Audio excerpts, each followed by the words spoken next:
Ay, mga tropa, sila mami at daddy pupunta sa school ni Ate Yana kasi titingnan ang grades ni Ate Yana. Kasi ako pala si Elise. Mas magaling ako, ate.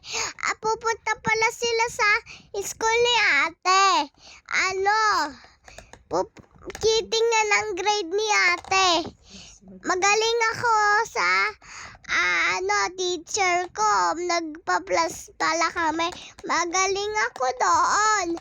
Nakasagot ako. Kasi nakarating na sila dada sa school ni Ate Yana. Mga tropa, nahatid na si mama sa school ni Ate Yana. Ayun pala si Ate Yana nagpaldaldalan. Ako nakita nyo ba yun?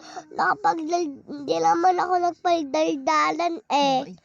Mabait ako eh. Sige, babay na. Babay na. Thank you sa panganonood. Like and share, comment, subscribe. Bye-bye mga tropa.